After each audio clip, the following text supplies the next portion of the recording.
So, okay, lórí teenagers náà la ṣe wà, but lọ́tẹ̀ abala àṣekágbá òun ní tó máa encompass, tó máa summarize gbogbo nǹkan tá a ti ń sọ̀rọ̀ nípa, tá a ti ń jẹ lẹ́nu, tá a ti ń yiri ẹ̀wò, tá a ti ń gbé yẹ̀wò, tẹ́ ẹ ti ń bá mi tẹ́tí sí láti bí ọjọ́ mélòó kan báyìí. A quick recap lórí ọ̀rọ̀ àwọn teenagers wa. A ti sọ̀rọ̀ nípa ensuring safe, engaging environment fún wọn nínú ilé. A ti sọ̀rọ̀ nípa gẹ́gẹ́ bí òbí, a ní láti create a positive learning environment fún àwọn teenagers wa. A sọ̀rọ̀ nípa gẹ́gẹ́ bí òbí using assertive discipline, that is saying what we mean and meaning what we say. A ti sọ̀rọ̀ nípa having realistic expectations of àwọn teenagers wa.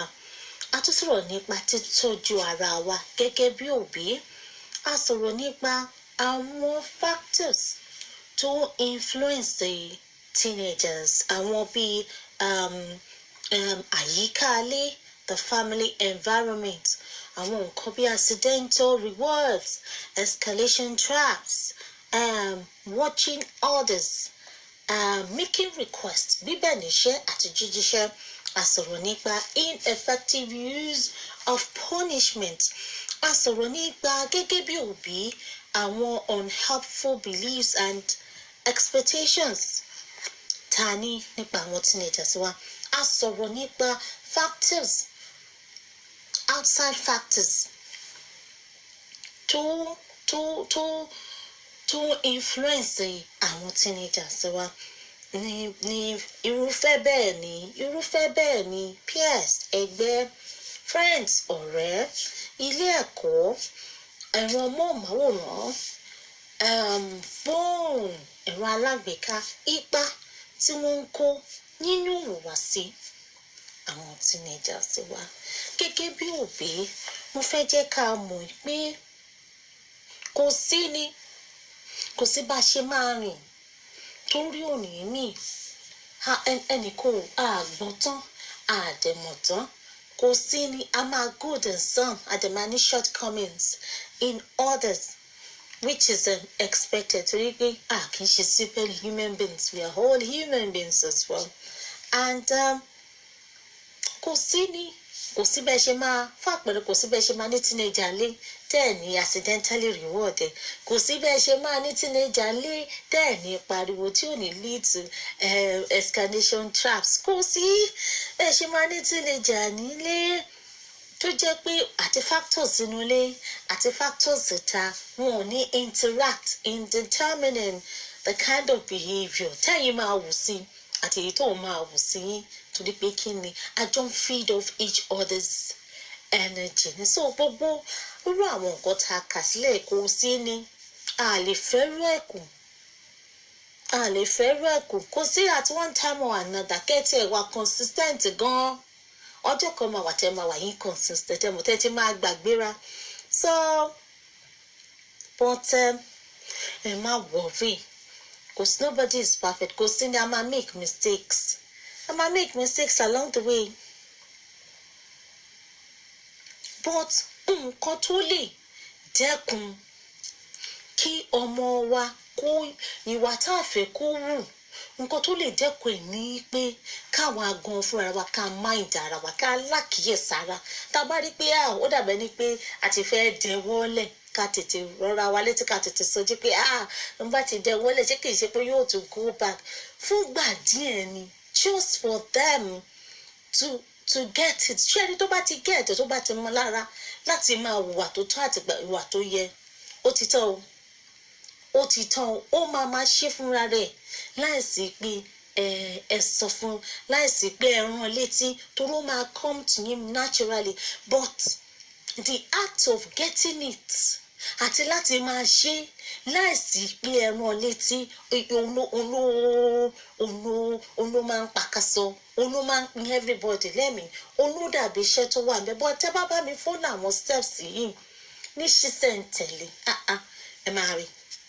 ẹ máa rí eléyìí ò ṣe lọ kábọ̀ nǹkan tẹ́yìn náà máa changes tẹ́ máa rí fúnra ara yín ni so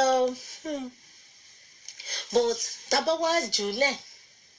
tẹ́yìn gangan gẹ́gẹ́ bí òbí tẹ́ẹ̀ta ṣe àtúnṣe tẹ́ẹ̀sì ṣòkòtò yín gírí kẹ́ni ohun tí mo fẹ́ ni mo fẹ́ o ohun tí mo kọ̀ ni mo kọ̀ lọ́nà tó bá òfin mu láláì rú òfin ẹ mọ̀ pé òfin ni pé a gbọ́dọ̀ lu ọmọ láláì lu ọmọ tábàtẹ̀lé pa apá fẹ́ kun yín ẹ lọ sí ilé ìwé ẹ pé àkíyèsí wọn sẹ́ni ṣé ọmọ náà bá yín ṣe ṣé ọba yín ṣàkíyèsí ẹ̀ tàbí tó bá dé pé ó wùwà kan tó pin ẹ lọ fẹjọ́ ẹ̀sùn kò sẹ́ni tó fẹ́ kó fẹjọ́ ẹ̀sùn tíṣà o ẹ lọ sọ fún tíṣà ẹ búùkà pẹ̀lú tíṣà tó bá jẹ́ pé ọmọ yín need the external help external agencies tó jẹ́ pé àwọn tó jẹ́ pé iṣẹ́ títí wọn ni wọ́n á bá yín contact wọn wọ́n á tètè bá yín mójútó kó tó bẹ̀rẹ̀ gẹ̀jígẹ̀ kó tó dàràbà kó tó di gíńlá kó tó di pé aṣọ òpó mọ́yẹmọ́ àjèrè wọn so ẹ jẹ́ ká rí i pé ojoojúmọ́ a little step one step at a time a ní ìdí láti kó gbogbo ẹ̀ gèrègèrè torí ẹ̀ ni mo ṣe bá yín ṣe ní ṣíṣẹ̀ ń tẹ̀lé so àti bóyá ẹ̀ ń lọ síbi iṣẹ́ ni ẹ bá mi fi àìtàlẹ̀ abiyamọ sétí kẹrọra máa gbọ́ kẹfọ́ ló sọ sí tẹ bá máa fi délé báyìí sí ẹ ti máa mú ẹ lè rántí níṣẹ́ sí bóyá ẹ̀ ń fa bọ́ lọ́wọ́ ni ọ̀hún ẹ̀ ń ṣe ẹ bá mi gbá ìtàlẹ̀ abiyamọ sí ọmọ yín gan nídìí láti gbọ́ ẹ̀yin ẹ ṣáà ti fi sí kẹ́ẹ̀fi sí kínní yín kẹrọra máa gbọ́ kẹ̀dẹ̀ máa mú kò sí ni ẹ máa rí nǹkan kan tẹ́ máa múlò ẹ̀yin gan máa rí nǹkan kan tẹ́ ẹ̀ ń ṣe ẹ máa rí nǹkan tẹ́ ẹ̀ ń ṣe dáadáa ẹ máa rí lè tẹ́ ẹ̀ ṣe dáadáa ẹ máa gẹ́gẹ́ bí ẹ̀yin gan ẹ máa ráwọn ọ̀wà kan tẹ́ ẹ̀ ń wù tọmọ yín ò fẹ́ tẹ́yìn náà máa ní láti do away with ẹ jẹ́ máa láwọn ọ̀wà kọ̀ọ̀kan tó jẹ́ pé inú yín gan máa wù inú yín máa dùn láti máa wù ú torí pé kí ni àwa ni wọ́n ń wò ó àwa ni wọ́n ń wò ó adìní láti fàpẹrẹ rere lílẹ̀ ló jẹ́ fẹ́ jẹ́ káwọn òbí ká jẹ́ káwọn teenagers wá mọ̀ pé being a teenager shouldn't be a role reversal actually time teenager tí wọ́n wà yẹn òun ni àsìkò tí wọ́n ní láti practice being independent because that is what being a teenager is all about. ní gbígbé ìgbésẹ̀ ní ṣíṣẹ̀ ń tẹ̀lé towards being independent. nǹkan táwọn external agencies nǹkan tó máa sọ fún náà ni pé ọmọ yín ọmọ ọdún báyìí ó yẹ kó ti lè dáṣe léyìí ó yẹ kó ti lè dáṣe léyìí so teenage years is actually àkókò tó ní láti kọ́ ní ṣísẹ̀ntẹ̀lé bó ti lè dá dúró bó ti lè ṣe nǹkan àkókò tó jẹ́ teenager ní ìgbà tó jẹ́ pé ó yẹ kó lè dá ronú àwọn nǹkan kọ̀ọ̀kan wà tó jẹ́ pé ó yẹ kó lè dá ṣe láìsí pé ẹ máa sọ fún lójú ṣé ẹ rí àwọn teenagers yẹn kó ló ń gbà wá lọ́wọ́ wọn ni wọn àmọ́ kọ́kọ́ wọn láwọn mọ̀ tẹ́bá tí wọ́n á sọ fún wọn wọn ò ní fẹ́ gbọ́ so torí ẹ̀ ni mo ṣe sọ pé àwa náà ní láti mú sùúrù a ní láti come down to their level because tá a bá miss àárín yẹn tẹ́bá notice pé teenage years ẹ máa wò pé ó gbà tó wà ní kékeré gan gbogbo kíní ìlò mọ́ òun wà báyìí gbogbo ẹ̀ ló gẹ̀ẹ́tì bí ìgbà tá a tún wọn kọ́ bó bá ṣe wá ń tún wọn kọ́ yẹn àní wọ́n á máa bá wọn sọ̀rọ̀ bí ọmọdé bó tilẹ̀ jẹ́ pé ọmọdé ni wọ́n á máa bá wọn sọ̀rọ̀ in a way tó jẹ́ pé àwọn náà lè relate back to us àní máa talk down ọ̀ṣẹ́ ìpínpà tí wọ́n wà kékeré àwa là ń sọ one way traffic ní àwa là ń sọ àwọn ni wọ́n ń gbọ́ nísìsiyìí tí wọ́n ti wà ní teenagers táwa bá ti sọ wọn á gbọ́ àwọn náà sọ àgbọ́ tó bá jẹ́ nǹkan tá àwa meet in the middle tó bá jẹ́ nǹkan tá àjọ fẹ́ ni àjọ máa gbà tó bá jẹ́ nǹkan tá a fẹ́ àjọ máa disagree to agree or ìgbà míì a lè agree to disagree this teenager kìíní tí wọ́n wà is like an is tẹ́ bá ṣe dáadáa o tẹ́ bá ṣe dáadáa ni it will be a safe space fún wọn láti fi lè reason láti fi lè express ara wọn àti fún ẹ̀yin náà gẹ́gẹ́ bí òbí a máa ń gbé gbági iṣẹ́ wa nísìnyí ni pé ká máa tọ́ wọn sọ́nà àti kọ́ wọn láti kékeré dé teenagers ìtọ́sọ́nà but ìtọ́sọ́nà yóò ní láti wà within the safe embodiment of our guidance and supervision. Ìgbà yìí lẹ nídìí láti supervise wọn ẹ má jù wọ́n lẹ̀ ẹ ní láti mọ ibi tó wà ẹ ní láti mọ nǹkan tó ń ṣe ẹ ní láti mọ àwọn ọ̀rẹ́ ẹ ní láti mọ nǹkan tó fẹ́ràn sí ẹ ní láti mọ nǹkan tí yóò fẹ́ràn. Ìgbà yìí lẹ ní láti jọ mọra yín as a human being and as an individual. Torí ọmọ yín ó ti ń gbọ́n ó ti gbọ́n dad ọgbọ́n ẹ̀ ti lékè sí nígbà tó wà ní kékeré. So ìgbà téyìn gan máa mọ̀ ní pé ó ti ń dàgbà ó ti ń dàgbà ẹ máa fi mọ̀ dáadáa. Then ibi báyìí iṣẹ́ yìí ó rọrùn but most òbí máa ń gbé gbági because ìgbà yẹn náà àwọn òbí kan ti máa mọ́lẹ̀ pé tó bá di ìgbà tó máa ń yàpá lé ní ìgbà tí wọn kì í gbọ́rọ̀ ní tẹ́ ẹ bá mú sùúrù tẹ́ bá mi follow steps yìí ìgbà yìí gan lẹ́jọ́ máa jókòó ẹ̀kọ́jọ́ máa tàkùrọ̀sọ ni lóòrèkóòrè iṣẹ́ tẹ́ gbà nìyẹn o ẹ máa tàkùrọ̀sọ lóòrèkóòrè bẹ́ẹ̀ ṣe ń tàkùrọ̀sọ lóòrèkóòrè yẹn ẹ máa gbọ́ tiẹ̀ òun náà máa gbọ́ tiyín so ẹ lè mọ̀ bóyá right end of the stick bóyá right information lọmọ yín ní àbí wrong information tó bá jẹ́ pé wrong information ẹ̀yin á lè come in ẹ lè pass in your own right information ẹ kàn ní ìfisílẹ̀ torí bẹ́ẹ̀ fún ní information ọmọ tá a kàn lé àbí tí wọ́n kọ́ lé tí ó gbẹ̀ ìta máa kọ́ wá o ìta máa kọ́ wá alọ́pọ̀ ìgbà tí ìta bá kọ́ wá kò kí ń dùn mọ́ wa nínú so ẹ jẹ́ ká kọ́ wọn nípa gbígbọ́ tiwọn káwọn náà gbọ́ tiwọn kẹ́ ẹ̀yin ò sọ pé kọ́ ẹ wá jẹ́ kọ́ ọ jẹ gàba o ẹ sì máa set boundaries o ó sì ní láti mọ̀ pé gẹ́gẹ́ bí òbí ìbílẹ̀ dúró sí pé o ò lè kọjá bí but mo fún ẹ láàyè láti explore láti think to relate to express yourself ẹ fún láàyè yẹn bá mi gbà wọ́n láàyè yẹn but within the safe comfort of the home torí dẹ́ àbágbà láàyè inú ilé láti lè sọ̀rọ̀ kẹ́ ẹ gbọ́ tiẹ̀ kóun náà gbọ́ tiẹ̀ yóò lọ ọ̀tá o so ẹ jọ̀ọ́ these teenagers ẹ máa bá mi supervise wọn ẹ máa ní ìṣọ̀pẹ́ ẹ̀ sùpẹ́ ẹ̀ bá ní sí bẹ́ẹ̀ ẹ rí i dájú pé èèyàn kan máa wà ń bẹ́ẹ̀ tó máa lọ máa yẹ̀ wọ́n wò bí ìgbà tí wọ́n ní ọmọ òmùnú gbàgbé ọmọ ọ̀rọ̀ ọmọ ṣèdí bí ẹni tó máa lè gbọ́rọ̀ sí lẹ́nu so ẹni láti ní good ìgbà tó gẹ́gẹ́ bí òbí ìgbà tó yẹ kẹ́ ẹ láwọn ọ̀rẹ́ gidi rèé o kẹ́ ẹ ní ìṣọ̀pẹ́ ẹ sọ̀rọ̀ àǹdàrà yín pẹ̀lú àwọn èèyàn gidi tó jẹ́ pé bóyá báyìí sí bóyá ẹnì sí láàrin fún 2 hours láàrin 2 hours tẹ́ ẹnì sí around yẹn ó yẹ kẹ́ ẹ lẹ́nìkan àbí èèyàn méjì tó wọ́n máa lọ bá yín yẹ ọmọ yín wò láàrin 2 hours yẹn tọ́mọ yín ò dẹ̀ nímọ̀ pé wọ́n máa wá láti lọ wò pé òkè o ṣó wà dáadáa o ṣàbúrò ò ṣe o ṣó wà òkè ìyẹn gan lásán is putting the child in check ọkàn yín dẹ̀ máa balẹ̀ pé ọmọ yín ó wà dáadáa kì í ṣe pé ẹ máa lọ fún 3 hours ẹ wá gbé lẹ̀ ní gbunduku ọwọ́ tó dilẹ̀ lè ṣe ń wáṣẹ́ fún o bó tó bá ti wọ̀ pé tíyàwó ò bá ti sílé o ẹnìkan máa wá o ẹ mọ̀ orú nǹkan bẹ́ẹ̀ yẹn bóyá ẹ̀jẹ̀ máa pè lórí aago ni o ẹ mọ̀ orú nǹkan bẹ́ẹ̀ yẹn so ẹ ní láti auto supervision wọ́n ní láti wà at all times ẹ má fi wọ́n lé o ẹ mọ̀ pé lábẹ́ òfin apá àbí ẹ lè gbọ́ ọmọ lẹ̀ o ẹ lè fi ọmọ lẹ̀ unsupervised o tẹ́ bá dé mọ̀ pé kí ẹ lè sọ tó bá lọ́rẹ̀ẹ́ ẹ lè kó lọ dúró sọ́dọ̀ rẹ̀ tẹ́ bá ti ń bọ̀ ẹ wá gbé ṣó ti yé yín ẹ má fi wọ́n lẹ̀ gbà tó yẹ kẹ́ ẹ súnmọ́ wọn jù nìyẹn so ńgbà tá a ti wá wo lẹ́yìn gbogbo àtótónu tá a ti wo gbogbo àwọn ìdí oríṣiríṣi ìdí àti àwọn nǹkan tó ń fa ìwàsí àwọn teenagers wa tá a ti rí pa tá à ń kó tá a ti rí pa tí wọ́n ń kó tá a ti rí pa tí external influences ń kó tá a ti rí pa tí àwùjọ ń kó báyìí àwa máa tẹ̀síwájú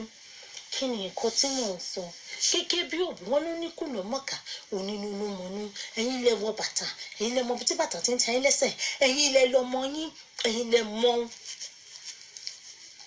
ibi tọmọ yín tó kù sí àbí ibi tẹ́ ẹ kù sí ṣùgbọ́n àwọn márùn kan wà mẹ́rin kan wà tí mo mọ̀ pé kò sí ni àrùn tó ń ṣàbọ̀yàdé gbogbo ọlọ́ya ló ń ṣe torí mo ṣàkíyèsí pé ní teenage years yẹn number one wọn kì í communicate pẹ̀lú wa a kì í communicate pẹ̀lú wọn number two àmọ́ feelings wọn ò mọ feelings wa ìgbà mi tó bá fẹ́ express feelings wọn ó lè já sí bínú sí wa ìgbà mi tó bá experience feelings ti wa sí wọn ó lè já sí bínú fáwọn náà tàbí ká máa irritate one another ẹlẹ́ẹ̀kẹta ni mọ̀ ìgbà míì wọ́n ní I'm independent now I'm the boss now you can't tell me what to do I can't wait to leave this house ṣe rí òmìnira the so-called òmìnira tí wọ́n ní tó yẹ kán ní tó fẹ́ ní tí wọ́n ní láti ní teenagers àwọn òbí a máa ń gbé gbági àwọn ọmọ náà wọ́n máa ń gbé gbági lélẹ̀ tó já sí pé ó máa ń fa ìkùnsínú ó máa ń bring about grudge láàrin àwọn òbí àtàwọn ọmọ àti láti ọ̀dọ̀ àwọn ọmọ sí ọ̀dọ̀ títí wa náà ẹlẹ́ẹ̀kẹrin ni problem solving ẹ mọ̀ pé àwọn teenagers personally wọn ló lè ṣiríṣi problem wọn ní stress ẹ̀yin náà òbí ẹ̀yin náà ń face àwọn demands yín so tí teenager bá gbé títí ẹ̀ wá bá yẹn ìgbà ní ìwà tá a máa wò tèmi tó mi lẹ́rù ọ má wàá dínkù kò dé yẹ kó rí bẹ́ẹ̀ ó yẹ kẹ́ equip him or her with life skills these are life skills tó ní láti ní to be able to solve problems tí ẹ bá fẹ́ jẹ́ kọ́ ọmọ yín wá gbé problem ẹ̀ bá yín ẹ máa ní láti kọ́ ní ọ̀nà tó lè gbé problem ẹ̀ wá bá yín but ẹ̀ ní take over tẹ́ bá lọ bá mi listen sí àìtàlẹ̀ àbíàmọ́ nínú the first part tó jẹ́ pé ẹ̀ ní take over kí ṣe tá a máa wá sí ẹni àfogun lọ tí ẹni aṣògùn fún olóyún tó jẹ́ bàtọ̀ olóbí ìbejì tó jẹ́ pé òun ló máa gbé question wá bá yín òun náà ló máa answer but ẹ máa tọ́ sọ́nà. òun la máa gbé mo máa sáré summarize ìyẹn fún because mo realize pé those 4 factors I need to touch them because there are most problems that teenager and parents they are facing. So number 1 communication ṣé rí ó ṣe pàtàkì kẹ́ ẹ jẹ́ kí teenagers yín kó mọ̀ pé ó ṣe pàtàkì ó ṣe kókó to be able to communicate and get along with others. In this instance, others ilẹ̀ jẹ́ sí teenager yín because he is in cloud 10. He is in a world of his own. He is in his own bubble. So to him, others ni yín. So tẹ́ bá fẹ́ bá sọ nípa pé ẹ máa appreciate ara àwọn goals tẹ́ ní láti set. Pé okay ẹ ti mọ̀ pé kò kí n communicate kò kí n ṣe kankan. So tẹ́ bá ti bá mi follow gbogbo àwọn steps ẹ wá sọ pé ìpè ẹ máa appreciate it tó bá lè máa communicate with others in the sense that you and every other person in the house you and every other person in their lives bóyá àwọn àbúrò wọn àbáwọn ẹ̀gbọ́n wọn ní láti máa communicate kí ni nǹkan tí I mean by communicate nípa expressing their views láti máa participate their views and ideas as and when needed kì í ṣe pé máa sọ̀rọ̀ tó máa jálù o but ẹ bá ní mi ẹ̀jẹ̀ ní ìdá advice kò sí nǹkan tí wọ́n ti fi ṣe ni tẹ́ bá ní ẹ fẹ́ fi gbọ́n ẹ fẹ́ fi mọ̀ psychologically níbo ló dàgbà dé ẹ fẹ́ mọ̀ ibi tó gborí ẹ̀ mọ̀ ẹ fẹ́ mọ̀ ibi tó yẹ ẹ̀ mọ̀ wọ́n lágbájá mo jẹ́ ní ìdìmọ̀ rẹ o tí ẹ wá gbà mí ẹni mọ̀ràn báwo tó bá jẹ́wọ́ ní báwo ló ṣe máa ṣe o ẹ dẹ́ listen sí nǹkan tó máa sọ fún yín bẹ́ẹ̀ ṣe lè ṣe nìyẹn nípa bíbá wọn sọ̀rọ̀ láti jẹ́ kó máa express views wọn àti sọ sẹ́yìn but ó máa dá tẹ́ bá tún lè mú wá ìyẹn máa help you in working in their communication skills because wọ́n need the skills yẹn to survive in reality then cooperating with adult requests kí ni nǹkan tí mo sọ tẹ́ bá ránṣẹ́ ẹ fẹ́ kó gbé yín gbọ́n ẹ fẹ́ kó já yín níyàn nínú yín máa dùn tẹ́ bá rán níṣẹ́ àbẹ̀bẹ̀ṣẹ́ kó máa jẹ́ láìláì ṣe pé ẹ máa pariwo or anything àti pé pàápàá jùlọ torí ẹ̀ ni mo ṣe sọ pé kẹ́ máa bá mi fi àṣà àti ṣe wa kọ́ mo tó bá ti ní àti pé pàápàá jùlọ gẹ́gẹ́ bí ọmọ adúláwọ̀ àti nínú ìṣe àti àṣà ilẹ̀ Yorùbá tó bá tí ò bá gbà yín gbọ́ ẹni kó lọ gọ́gùn lẹ̀ pé ó ní láti ara gbígbẹ̀kan ni láti gbọ́ràn ságbàlagbà lẹ́nu láti jíṣẹ́ fágbàlagbà ó máa táyé lóhùn ó máa dá ẹ̀rẹ̀ tẹ́ bá tẹ̀ tí wá fi incentives pé tó bá tẹ̀ tí wá ṣe o tó bá ti ń ṣe báyìí nǹkan báyìí ló máa ṣe o wọn bá sọ pé bẹ́ẹ̀ ẹ bá mi bribe ẹ bá àní ẹja kí kó ṣáà ti ṣe ohun tá a fẹ́ ó ti ṣe ohun tá a fẹ́ tó bá ti ní kíákíá ló máa ẹyẹ ìdánwò kí àní ṣe àjẹbí idán ni then fún láti máa ní interaction pẹ̀lú others age appropriately okay fún àpẹẹrẹ bóyá ó ń bá ó lábúrò àbúrò ẹ̀ yẹn kéré sí ó wá ń bá ṣerépa bẹ́ẹ̀ ni pé òun àtẹgbẹ́ ẹ̀ ló ń jọ ń ṣerépa ṣerépa ó máa ṣe léṣe bọ̀ tó bá ní àtibákan ọmọ ẹni tí mò ń bá ṣeré ó kéré jù mí lẹ́sẹ̀ pé bó ṣe máa bá ṣeré ọ̀tọ̀ bó ṣe máa bá ṣeré yàtọ̀ sí bó ṣe máa bá ẹgbẹ́ ẹ̀ ṣeré àbí sọ̀rọ̀ ẹ bá mi fòye àárín yẹn bá mi fi yé wọn ó ní ìdẹ then ẹ jẹ́ kọ́ ọmọ pé wọ́n ní láti wà aware of others feelings báwo lẹ ṣe lè ṣe tó bá ṣe nǹkan tó dùn yín ẹ jẹ́ kó mọ̀ oh Shile oh I feel so sad I feel hurt oh I'm so happy oh you've just hurt my feelings ẹ jẹ́ kó mọ̀ ẹ máa lo gọ̀gọ̀ fúnra ara yín tó bá ṣe nǹkan tó dùn yín ẹ jẹ́ kó mọ̀ pé nǹkan tó ṣe é dùn yín ẹ má jẹ́ kó ní assumption pé bóyá gini yín bóyá ẹ̀ ní ẹ̀jẹ̀ ẹ̀ nẹ́ran lára tó bá ti mọ̀ pé òǹgò ò ní fẹ́ hurt feelings yín ó máa put feelings yín into consideration ẹ̀yin òbí náà ẹ má wà torí yẹn kẹ́ wá máa blackmail ẹ má fi emotional blackmail yìí sí o ẹ̀yin náà ẹ ní láti respect emotions ò ṣe yé ra wa gbà fún mórí ó ní gbà fún gbàdá o and ẹ ní láti jẹ́ kí teenagers wa kí wọ́n mọ ipa tí ìhùwàsí wọn their action effect tó ní on others bóyá báyìí sí ó yẹ kẹ́ ẹ jọ lọ síbi kan bóyá ní appointment kò wá tètè jáde ó wá jẹ́ kẹ́ ẹ late ẹ wá pẹ́ débẹ̀ torí pé ẹ̀ dúró dé ẹ̀dẹ̀ lè fi ilẹ̀ ó jẹ́ kẹ́ ẹ pẹ́ débi ẹ jẹ́ kó mọ̀ bí Ṣílé ṣé o jẹ́ mọ̀ pé ó ní mo tẹ́ bíbá ẹ̀ sí ó ní wọ́n attend sí mi mo ṣáà sọ fẹ́ pé a ní appointment an appointment ní 10 mo ti sọ fẹ́ jẹ́ ká kúrò nílé ní 9 so that by the time tá bá fi máa débẹ̀ under 30 minutes máa débẹ̀ but down now ó lọ jókòó sí yàrá ó wá sísàlẹ̀ until like 9:15 mi ò tẹ̀lé fiẹ́lẹ̀ òun ládé bíbá ní 10:10 sí ni wọ́n sọ pé they can't attend to us ṣé wọn náà rí bá tó bá ti jọjọ́ mi jọ máa bá mi tètè múra máa bá mi tètè sọ̀kalẹ̀ ṣáàbàjá àti pé nǹkan tó ṣe ó dùn mí gan kí ni máa ṣe ń sìn mo ti ní láti book appointment for another day bẹ́ẹ̀ ṣe sọ fún yín pé òun rẹ̀ lè bá sọ tó bá bà níbi tó yẹ kó ti bà á sọ pé sorry mommy it won't happen again I didn't mean to á lóun ò mọ̀ọ́mọ̀ ṣe rí bó ti bà níbi tẹ́yìn fẹ́ kó ti bà ṣáà bá pariwo ṣáà tó bá dọjọ́ mi òun gan-an ló máa sọ pé mọ́mì ajẹ́ka tètè kúrò ó máa ṣáájú yín múra àwa ni àwòyẹ ẹ jẹ́ ká lọ ṣe ti gbọ́. So the next one ni wọ́n ní láti manage feelings wọn kí ni nǹkan tí mò ń sọ wọ́n ní láti as teenagers ẹ bá mi pàkíyèsí wọn sí gẹ́gẹ́ bí òbí pé wọ́n ní láti express feelings wọn in a way tí ò ní hurt other people kí ni nǹkan tí mò ń sọ ṣé ẹ mọ̀ pé àwọn teenagers wa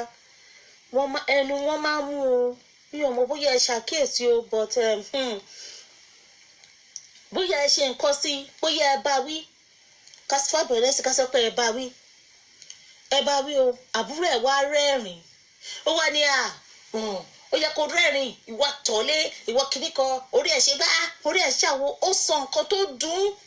ó sọ nǹkan tó máa dùn tí mọ nǹkan tó máa dùn kò gbé fún ní gbòòsà ẹ̀yin náà gbóró nǹkan bẹ́ẹ̀ yẹn ó ti hurt àbúrò ẹ̀ bó tilẹ̀ jẹ́ pé yẹn náà kú yẹyẹ tó fi ṣe ẹ ṣe àwọn orú nǹkan bẹ́ẹ̀ yẹn so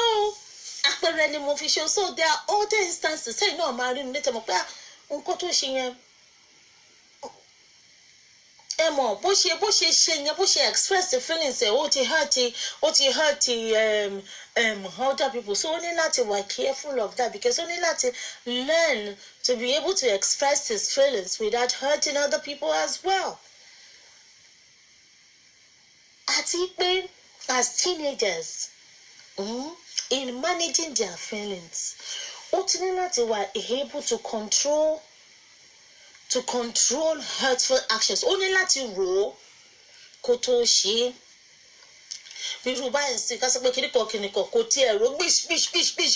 ó ti kó ẹ̀ṣẹ̀ fún. Ẹ mọ orúkọ àbúkọ̀ tí ẹ ṣe nǹkan míì tó jẹ́ pé ó lè fa the ripple effect lè fa ìpalára fún àti fún àwọn tó yí ká. Ó ní láti wà mindful of that. Èyí náà dẹ̀ ní láti wà mindful of such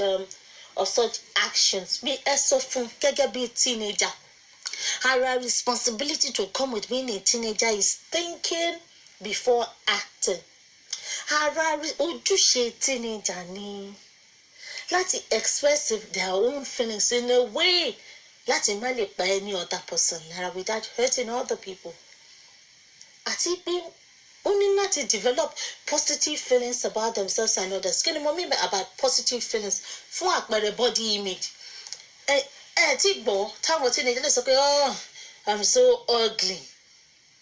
Àbí kíkọ́ pé kan ní ugly. Ẹ̀yin náà wò ugly is a big deal.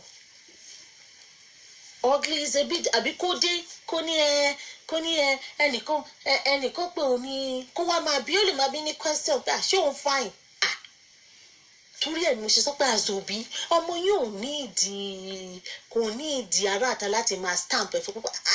téèyàn kan bá dé tó bá ti bọ́ ọ̀ta tó ọmọ yìí bá wá tó bá wá bí pé ṣé òun fine you are the most beautiful you are the whole kìnnìkan beauty is in the eye of the beholder. Ẹ̀wọ̀n yín ni èèyàn di kìnnìkan ẹ máa sọ fún lóòrèkóòrè so that kẹ́nìkan bá tẹ̀ sọ wípé níta pé you are ugly wọ́n ní that is your own opinion and my own. I see myself as fún àpẹẹrẹ mi máa sọ fún àwọn pé kẹ́nìkan bá sọ nǹkan sí ẹ pé kìnnìkan tó bá sọ one bad thing sí ẹ make sure pé o sọ like 10 positive things. Oh, I'm black, I'm proud, I'm intelligent, I'm this, I'm that, so ó gbà tó sọ ẹyọkọ sí ẹ tí wọ́n ti sọ 10 good things apá ẹ̀ máa jábọ́. Not kí ló ṣe ń ṣe yẹn because nǹkan yọkọ tó sọ yẹn so that kò ní effect ẹ̀ ó ti tètè bounce ẹ̀ back. Nígbà tó ti sọ fún ẹ pé tó bá sọ pé wá ṣe kí ẹ̀yin wí ẹ mọ̀ pé àwa òbí a máa ń ṣe kí ni àsìkò ẹ̀yin lẹ sọ bẹ́ẹ̀ tọ́nà wọn ò bá ti sọ bẹ́ẹ̀ kò sí kíní kankan. This one is not a matter of Ọlọ́run, it's a matter of you opening your mouth and saying it yourself. Because tí kò bá sọ padà ó ti take it in consciously or unconsciously ọ̀rọ̀ yẹn máa hurt him or her later on. But tó ti sọ pé you're ugly, I'm beautiful, I'm this, I'm that. So kí ni wọ́n wá fẹ́ sọ? Kí ni wọ́n fẹ́ sọ tó fẹ́ ṣe pé kí so positive feelings about themselves, having a positive self-image ó ṣe pàtàkì. Torí ẹ̀ ní àṣòbí ẹ bá mi kí ẹ sọ máa ní orí ọ̀rọ̀ bọ̀ fátibọ́nbámú. Nígbà tẹ́yìn ẹ ti pè lórúkọ báwo ló ṣe fẹ́ ní positive feelings about themselves. Nígbà tẹ́ ẹ ti pè lórúkọ ẹ ti ní orí you're so ugly, you're so kìnnìkan pig ẹ ti pè fún ara yín ní ìwà wọn pè ń ta ó kọ́ lè má sọ fún yín. Èyí náà tún wá pè inú ilé. So tó bá ti ẹ pè ní pig níta yẹn you're a human being. See your child as a human being, as a good person. Even pẹ̀lú gbogbo wàkíwà yòówù tí ìbá máa wù ìwà yẹn ní kẹ́ ẹ blame ẹ má bá mi blame teenager yẹn torí kò ní ohunkóhun ṣe nípa it is the behaviour ìwà yẹn la fẹ́ tackle. Ọmọ dáadáa lọmọ yín ìbọn ti ìwà tó wù tí ò da yẹn so tẹ́ bá ń bá wí ká máa sọ pé ìwà tó wù ìwà yìí ìwà yẹn bóyá ó máa ń jà bóyá ó máa bí ìwà bínú ẹ̀ yìí mi ò kò dá bá mi stop ẹ̀ ẹ má sọ pé ṣílé ò dá no not ṣílé is the ìwà. So torí ẹ̀ ń tẹ́ bá mi lọ listen sí part 1 and this part 2 ẹni láti wà specific. So ara ẹ̀ náà ni then as teenagers ọmọ yín ó ní láti accept the rules and limits because àwa know as adults there are rules and limits. ó níbi tá a lè dé ó níbi tá a lè dé so tẹ́yìn bá ti exemplify about certain rules in the house ó dẹ̀ ní láti accept àwọn rules because ẹ máa fi ṣàpẹ́ fún pé tó bá lọ sílé ìwé wọn ṣé kò ní rules bẹ́ẹ̀ ni rules wà náà rules wà léèwé wọn tó bá ti fẹ́ sọ pé ẹ sọ pé ṣe bí òun obey rules in school wọn it's the same in the house ẹ ti yan no contention kò lè wá bá yín argue about yẹn so the next one is how to be independent ara jíjẹ́ teenager òun ni fún láti wà independent in oneself independent in the sense that ó lẹ́tọ̀ọ́ ó tọ́ ó sì yẹ ohun tó tọ̀nà ní fún láti lè máa ṣe nǹkan fúnra rẹ̀ teenager ó yẹ kó lè fọṣọ ẹ̀ fúnra rẹ̀ ó yẹ kó lè tọ́jú ara ẹ̀ kó groom ara ẹ̀ kó wẹ̀ kó wọṣọ tó mọ́ kó fọyín kó dùn wò kó wà decent kó wà presentable nǹkan tó ní láti ṣe fún ṣáà ní gbé lọ sí ìbalùwẹ̀ lọ́wẹ̀ so tí wọ́n ti sọ pé kíkà sọ pé you are a teenager now it comes with the age tẹ́ bá tètè sọ pé it comes with the age it's part of your responsibility as a teenager kò ní bá yín jàǹpátá ó ní láti lè ṣe nǹkan fúnra rẹ̀ ó ní láti lè as a teenager ó ní láti lè bẹ̀rẹ̀ iṣẹ́ ohunkóhun kó dẹ̀ parí ẹ̀ níwọ̀ntúnwọ̀nsì láì ṣe pé ẹ máa wá máa yọ lẹ́nu ẹ máa jẹ́ lẹ́nu ẹ máa sọ pé you are being in my face àwa dàbẹ̀ ní pé ẹ ti wàhálà ayé ẹ fún òru ẹ ẹ ti fẹ́ yọlé ayé lẹ́mìí ẹ tó bá ti bẹ̀rẹ̀ you start it you finish it ni if you know you're not gonna finish it don't start it it's not that you're gonna I don't do half no you start it you go all the way ni. Bible is from Genesis to Revelation. Even Quran is from the beginning to the end. So, tó bá ti bẹ̀rẹ̀ kó bẹ̀rẹ̀ báyìí kó torí ẹ̀ ni ó ṣe pàtàkì kí ẹ máa bá mi gbéṣẹ́ kéékèèké fún kálẹ̀ tí gbéṣẹ́ kéékèèké fún láti primary school tó ti wà níbi secondary school sí i á ti lè bẹ̀rẹ̀ nǹkan á ti lè parí ẹ̀ so dàtórí fún kí ni á lè máa ṣàṣeyọrí á lè máa ṣàṣeparí kò ní máa ṣàṣetì kò ní máa ṣàṣepàtì tá a bá bẹ̀ ní nǹkan tó bá ń fa bọ́ kó fọ gbogbo ẹ̀tọ́ ni kì í ṣe ká fọ márùn-ún akóólẹ̀ tá ló kóólẹ̀ fún ó bá ti bẹ̀rẹ̀ ẹ̀ báyìí kó dúró tí kó dẹ̀ parí ẹ̀ rẹ̀ so ẹ máa sọ fún it is expected of them ara nǹkan tó come with the age nìyẹn ẹ jẹ́ kó yé then another thing which is a big deal is being responsible for their own actions. Mọ̀ bí àwọn nǹkan tí mo ti sọ fún wa ní ìṣáájú bí kò ṣe nǹkan kẹ́ máa lẹ́yìn ni kẹ́ máa báwo ló ṣe tó bá ti ṣe nǹkan tó bá ta ló ṣe jíjẹ́wọ́ lásìkò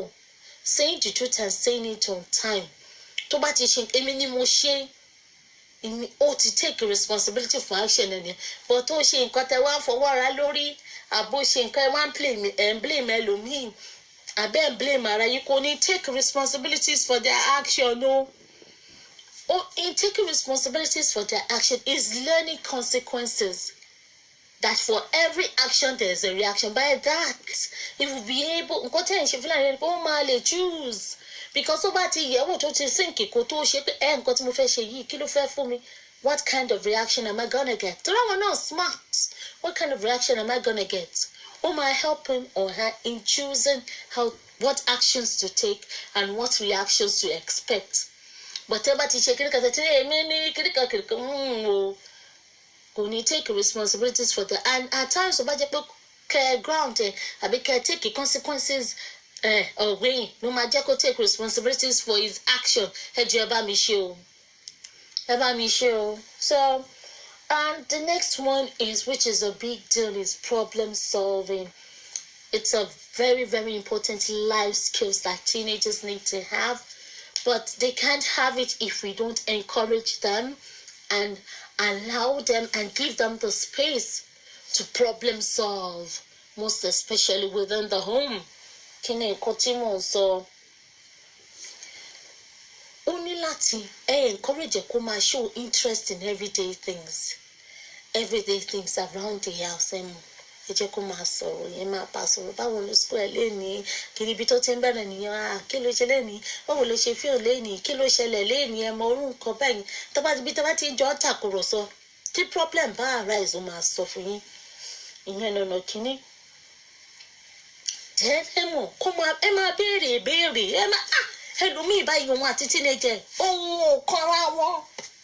kí la wà ń sìn we are in February lẹ́yìn tí wọ́n ti ṣe happy Christmas ó dé ní happy New Year ó dé ìjìgbà tí wọ́n ti sọ̀rọ̀ nìyẹn gbogbo every other time yẹn ń kọ́ ẹ máa ask questions ẹ bá ask questions ó ṣàkóso ni ó máa dá yín lóhùn bí ò dá yín lóhùn lẹ́sẹ̀kẹsẹ̀ á padà wá ṣe wàá dá yín lóhùn ẹ jọ sọ fún pé ó lè wá bí ní any question ẹ make ara yín available ẹ make ara yín accessible some parents they are in the house yes their teenagers can't access them because they are so coded they are so shut off ọmọ gan to each other wọn exist nígbà tẹ́ ẹ̀ kì í interact ẹ̀ ní bá wọn sọ̀rọ̀ ẹ jọ̀ọ́ ẹ má bá mi bá wọn sọ̀rọ̀ ẹ má béèrè questions lọ́wọ́ wọn ẹ make ara yín accessible ẹ make ara yín available fún wọn káwọn náà lè wá béèrè questions because this is the age that they should be asking questions this is the stage in your life as the parents that you should be answering those questions and asking as well ẹ bá mi pàkíyèsí sí then considering alternative solutions to problems tí nǹkan kọ̀ọ̀kan bá ṣẹlẹ̀ ẹ ti mú answer sí o ẹ pè é ẹni lágbájá nǹkan báyìí ló máa ń ṣẹlẹ̀ kí ló wá rò pa lè ṣe á sọ fún yín kí ló rò pa lè ṣe òkè nǹkan tó rò pa lè ṣe ìyẹn dá òkè jẹ́ ká pè yẹn ní plan A kí ló tún wá rò pa lè ṣe o á sọ fún yín only for a problem ẹ máa wà surprise pé teenager yóò lè fún yín ní 4 or more solutions to it kí ni ìyẹn sọ fún yín pé ó lè solve ní nǹkan tó ń sọ fún yín but ó máa gbé problem wà lẹ́wọ́n máa ní tí ẹ̀ níbi pé kí ló fẹsẹ̀ máa ní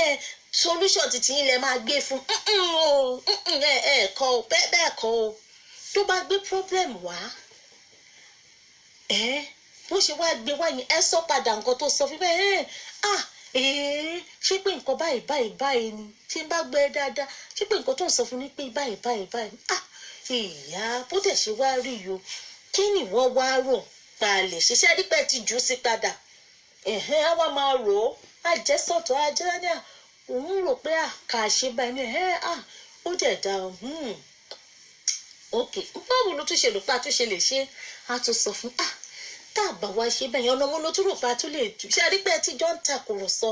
ẹ ti jọ ń jíròrò kẹ́ ẹ tó wo kíní báyìí solutions ti máa kúnlẹ̀ ẹ wá go back ẹ̀yin méjì ok solutions ok títí ẹ nìyẹn nǹkan tèmi rò sí leléyìí o kí ló wá rò pa wá a máa wá lè ṣe tó bá fẹ́ mú solution yẹn á mú tó bá jẹ́ pé solution tí ni the best but tó bá jẹ́ pé solution títí ẹ̀ ló fi pé is the best tí ẹ̀jẹ̀ rò pé ó wà safe enough tó bá follow that solution kò ní pa lára ẹ jẹ́ kó dánwò because ẹ ní láti fún ní space yẹn láti dánwò so that tó bá dánwò tó bá work all well and tí yóò bá work á lè padà wá bá yín ẹ wá lè reintroduce títí yín sí ṣó ti yẹ yín but ẹ bá take over it wọ́n ní nígbà tó wọ́n sọ nǹkan fún wọn ti ẹ̀ gbọ́ sáìdì tó wọ́n ti gbà kankan wọ́n ti gbà kan ẹ má bàa lo panadol sí headache o títí yín ni láti sọ pé àwọn òkè ó ní headache ok ṣé paracetamol ló máa lò ní àbí paracetamol extra àbí aspirin àbí panadol ẹ má bàa lo òun lórí fọ́ ẹ̀yin lẹ̀ ń lo oògùn ẹ jẹ́ kó sọ they are well able you'll be surprised. They are well able. Wọ́n wà well able o. Wọ́n wà capable dáadáa láti solve problems within the home. Wọ́n solve in school now. Ẹ ṣáàsì bẹ́ẹ̀ school. So ẹ jẹ́ kó lè solve in the house. Ẹ rọra bá mi stand back kẹ́kọ̀ọ́ máa guide kẹ́ máa wò ni. That is all iṣẹ́ yín nìyẹn. Then the last one, making decisions and accepting the consequences of those decisions. So eléyìí wà easy níwọ̀n ìgbà tẹ́ ti ṣe rules tọmọ yín ti mọ̀ pé rúùlù rẹ òfin rẹ o tó bá òfin rẹ o tó bá jẹ́ mọ́tò máa ń jẹ́ kó lọ tá tètè set coffee fún bóyá coffee is 7 o'clock tó bá lọ ọ̀tá by 7 o'clock o ní láti padà wálé o tó o bá padà wálé by 7 o'clock you will be grounded. That is the consequences. It is not contestable, it is not negotiable. That is the, if you come home after 7 you will be grounded. Ẹ ti jẹ́ kó mọ̀ ọmọ yín wá dé ọmọ yín wá decide ó ti mòfin ó wá decide láti dé bóyá ní 7:01 7:02 7:30 àbó wá lọ ṣe long thing ó wá ń bọ̀ nílé aago 9 ẹ ní láti wá ẹ ti sọ pé màá wà grounded so ẹ ní láti go ahead láti ground ẹ dẹ̀ máa ní láti sọ reason pé well I've told you you know your curfew is 7 o'clock that is pé ó lè ṣe ní títí di aago 7 nígbà tó dẹ̀ ti wá ẹ wá sọ pé since you've decided because he decided or she decided so ẹ máa lo word yẹn padà since you've decided to come home after your curfew tó dẹ̀ mọ̀ gbà tó yẹ kó o dé sọ the consequences for your action for your decision any láti lo the right one the consequences for your decision of coming home after your curfew is being grounded. Tẹ́ bá ti sọ fún báyìí and it starts now ẹ má bàa ná o ẹ má bàa rẹ́ẹ̀ni o ó ti tán nìyẹn but tẹ́ bá dúró síbẹ̀ kò sí ni ó máa báyé náà ó máa fẹ́ negotiate ó máa fẹ́ tẹ̀dẹ̀ ti sọ fún kò jù bẹ́ẹ̀ lọ ó ti tán tí ó bá dẹ̀ wá fẹ́ tó bá wá fẹ́ báyìí sọ pé ẹ máa sọ pé ibi tẹ́ dúró sílẹ̀ pé ẹ ti jọ agree ó dẹ̀ decide decision ẹ̀ ni láti wálé after your coffee so ó máa ní láti accept the consequences for him or her deciding to come home after coffee so that is it ó mọ̀ pé ó yẹ kó ń wálé náà ó mọ̀ pé ó yẹ kó ń wálé so tó kojú bẹ́ẹ̀ lọ ẹ̀kọ́ ẹlẹ́kọ̀ọ́ lẹ́gbẹ̀ẹ́lẹ́gbẹ́ ẹ̀ nígbà ni that is all so. Ẹ ṣe tẹ́tí sí mi o ẹ máa bá mi mú lọ ó ń ṣiṣẹ́ o nǹkan táwọn òyìnbó ń lò nìyẹn o àwọn òyìnbó wọn kì í lu ọmọ o but bí wọ́n ṣe ń tọ́ ọmọ ọ̀nà táwọn ń gbà tọ́ ọmọ wọn tí wọ́n fi ń gbọ́ tí wọ́n fi ń wúlò fún wọn ó rèé o ní ọ̀pọ̀lọpọ̀ ìgbà ó máa ń ṣiṣẹ́ tẹ́ bá ti tètè bẹ̀rẹ̀ láti bẹ̀rẹ̀ and kò mátà ibi yòówù tẹ́ ẹ̀ báyìí ti kódà even àwọn external agencies steps tí wọ́n máa follow pẹ̀lú ọmọ yín irrespective of the age or stage tó bá wà ó ní mo ti já yín sí yìí o ẹ bá mi lò ó ẹ bá mi mú lò ó ẹlòmíràn ká it's so simple it's so kíkẹ́ bẹ́ẹ̀ ni ó simple kódà kò jù báyìí náà ẹ mọ̀ bàtà ata ni ata ojú kínkí báyìí tí fi ṣọkọ ojú bẹ́ẹ̀ ṣe ẹ má fojú parẹ́ o ẹ má fojú parẹ́ o